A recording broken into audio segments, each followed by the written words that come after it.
Bom dia, meninos, tudo bem? Nossa aula de hoje é sobre propriedades dos radicais, referente à sexta semana. O que seriam as propriedades dos radicais? Quando estudamos a potenciação, vimos que existem algumas propriedades que podemos nos ajudar bastante. Há algumas propriedades para a radiciação também. Vamos começar olhando para a seguinte igualdade. Raiz quadrada de 16 mais 9 é a mesma coisa que raiz quadrada de 16 mais raiz quadrada de 9? Será que é verdade? Quando eu vou tirar a prova, olha aqui. Se eu somar raiz quadrada de 16 mais 9, vai dar raiz quadrada de 25. E raiz quadrada de 25 vai dar 5. Se eu separar raiz quadrada de 16 mais raiz quadrada de 9, raiz quadrada de 16 é 4, raiz quadrada de 9 é 3.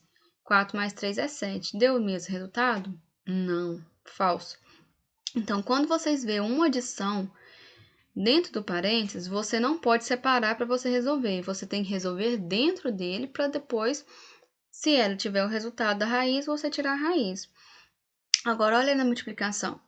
16 vezes 9. Raiz quadrada de 16 vezes 9 vai dar 144. E raiz quadrada de 144 dá 12. Quando eu separo as raízes, 16 vezes raiz de 9, raiz de 16 é 4, e raiz de 9 é 3. 4 vezes 3, 12. Deu o mesmo resultado. Então, na multiplicação, eu tenho duas opções. Ou eu multiplico uma pela outra, né? 16 vezes 9 vai dar 144, tira a raiz, ou você separa uma por uma. Que aí você vai conseguir dar o mesmo resultado. Agora, se for adição e subtração, você não pode separar. Você é obrigado a resolver lá dentro para depois você tirar a raiz, certo? Então, essa é uma propriedade. Na multiplicação, posso multiplicar uma pela outra. Na adição e subtração, não posso multiplicar, eu tenho que resolver dentro primeiro, tá? Quando temos um quociente, falando de quociente, vocês lembram de divisão. Também existe uma propriedade bem parecida para mostrar como isso funciona. Vamos começar. Eu tenho a raiz quadrada de 4 sobre 25. Se eu separar, olha aqui. Eu sei que 4 não divide por 25, né? Se dividisse, eu poderia dividir. Então, aqui, eu vou tirar a raiz do 4 e vou tirar a raiz do 25. Raiz quadrada de 4 dá 2. Raiz quadrada de 25 dá 5. 2 sobre 5 é a mesma coisa que 0,4.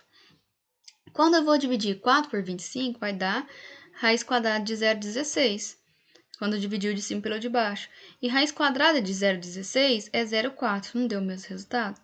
Então, também na divisão, eu posso fazer ou divisão do de cima pelo de baixo, ou eu posso tentar fazer a raiz delas separadas, quanto de cima quanto de baixo, que também vai dar o mesmo resultado, tá? Da mesma forma que a propriedade anterior, esta é válida para raiz com outros índices. Então, ela não vale só por raiz quadrada, é válida por raiz cúbica, raiz quarta, raiz quinta, tá? Então, olha aqui, ó. E nesse caso, raiz de 11 sobre 8. Ele não tem raiz de 11. Então, o que ele fez? Deixou a raiz de 11, a raiz cúbica de 11 dentro da raiz. E ele tirou a raiz cúbica de 8, que ele tem um resultado. Qual que vai dar? 2, porque 2 vezes 2, 4, vezes 2, 8. Então, ficou raiz cúbica de 11 sobre 2. Finalizou aqui? Sim. Por quê? Porque ele já não tem raiz mais. Raiz de 75 dividido por raiz de 3. Ele quis mostrar que, quando ele dividiu 75 por 3, deu 25. E raiz quadrada de 25 vai dar 5. Então, tanto na multiplicação como na divisão, ele pode multiplicar uma pela outra, ou ele pode dividir uma pela outra, tá? Como calculamos raiz de um número grande? Usando a decomposição em fatores primos. Exemplo, 448. Eu vou fatorar. O que é decomposição em fatores primos? Ele vai fatorar em apenas números primos. Então, ele tem que dividir aqui por números primos. O que é um número primo? Ele tem apenas dois divisores, que é 1 e ele mesmo. O único número que é par, que é primo, é o número 2. Então, o único par que é primo é o 2, os demais é tudo ímpares. Então, ele tem dois divisores, tá? Aí você faz a divisão. 448 dividido por 2, 224, por 2, 112, por 2, 56. Vai dividindo até você encontrar o resultado 1. Olha aqui, ó, 14 por 2 deu 7. Aí ele pegou outro número que é primo, que é 7. 7 por 7 vai dar 1. Finalizei. Outro passo, você vai pegar, olhar pelo índice da raiz. Se a raiz é quadrada, você vai agrupar de 2 em 2. Para quê? Porque quando você agrupar, olha aqui, ó. Ó, ficou 2 elevado ao quadrado, repetido 2 vezes. 2 repetido 2 vezes. 2 repetido 2 vezes. E o 7 repetiu uma vez só. Joga lá dentro da raiz, né? Jogou dentro da raiz, os que têm índices iguais, ele pode cortar, ele vai sumir, ele vai para fora. Então, como que ele vai ficar? Ó, ficou lá para fora. O 2 vezes 2 vezes 2. Ele vai sem o índice, tá? Sem o expoente. Por quê? 2 dividido por 2 vai dar 1. 2 dividido por 2 vai dar 1. 2 por 2 vai dar 1. E por que o 7 não foi? Porque o 7 não tem elevado a nada. Quando ele não tem elevado a nada, porque ele vale 1. Então, ele não é igual a raiz quadrada, tá? Então, lembre-se, todo que tem o expoente igual a raiz, ele pode sumir. E ele vai para fora. Multiplica 2 vezes 2, 4, vezes 2, 8. E sobrou raiz de 7. Qual que é o resultado dessa raiz? 8 raiz quadrada de 7.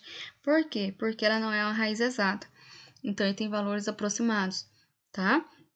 Então, aqui ele agrupou. Então, lembre-se, se você já quer fazer direto, ó, você agrupa de 2 em 2 de acordo com a raiz.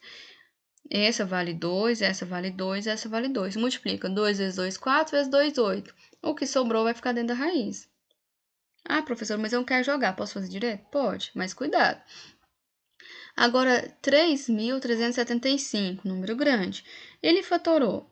Só que a raiz cúbica, ele juntou de 3 em 3. Então, ficou aqui, ó. 3 elevado a 3 e o 5 também elevado a 3.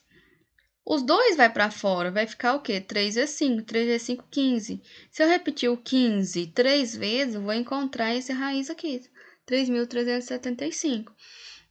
Então, em vez de jogar na raiz, ele já poderia ter feito 3 vezes 5, 15, pronto, já achei o resultado, certo? Então, lembra-se, vai agrupar de acordo com a sua raiz. Se é raiz cúbica, eu vou agrupar de 3 em 3. Se é raiz quadrada, de 2 em 2. Raiz quinta, de 5 em 5, certo? E o único que vai para fora é o que está no mesmo índice. O que for diferente não vai para fora. E lembre-se, vai para fora multiplicando, tá? Se é mais de um número, se é só um número, vai só ele. Se é dois números, vai multiplicando os dois. E se acontecer esse caso aqui, ó? Observe que os índices é tudo diferente, né? Os expoentes lá dentro. Então, quando o expoente lá dentro é diferente, você vai lembrar da expressão. Vou resolver lá dentro primeiro, que eles são todos diferentes. Olha aqui. 3dc. Quanto que é 5 ao quadrado? 25. Por que o 5 ao quadrado não foi para fora? Porque aqui é 3 e aqui é 2. Então, são diferentes. Não dá para ir, tá? Resolvi. Vezes 3 ao quadrado, 9. Também não vai para fora, porque aqui é 3 e aqui é 2. Vezes 5. Faz a multiplicação. 3 vezes 5, 75. 9 vezes 5, 45. Então, eu tenho a opção. Quando é multiplicação de fração, eu posso multiplicar, tá? Vou multiplicar. Por que eu vou multiplicar aqui? Porque quando eu fatorar, eu vou ter esse resultado, então não vai adiantar. Então, eu multiplico 75 vezes 45, deu 3.375. Olha a raiz dele aqui, ó. Então, a raiz cúbica de 3.375 vai dar 15 quando eu fatorei. Então, todas as vezes que você encontrar uma raiz maior, tá? Que você não sabe encontrar o valor, você vai lembrar de fazer a decomposição em fatores primos. Não pode dividir em qualquer número aqui, só em números primos, tá bom? E lembre-se, todo número que é igual à raiz, se caso encontrar desse jeito aqui, uma expressão desse jeito, os números iguais à raiz, ele vai para fora, vai cortar, ele vai sumir, tá? É no caso da transformação que nós tínhamos visto, transformação de raiz lá atrás, tá bom? Qualquer dúvida, pode perguntar. Veja com bastante atenção esse vídeo, preste atenção nos mínimos detalhes para vocês estão resolvendo as suas atividades, tá? Tenha uma boa aula.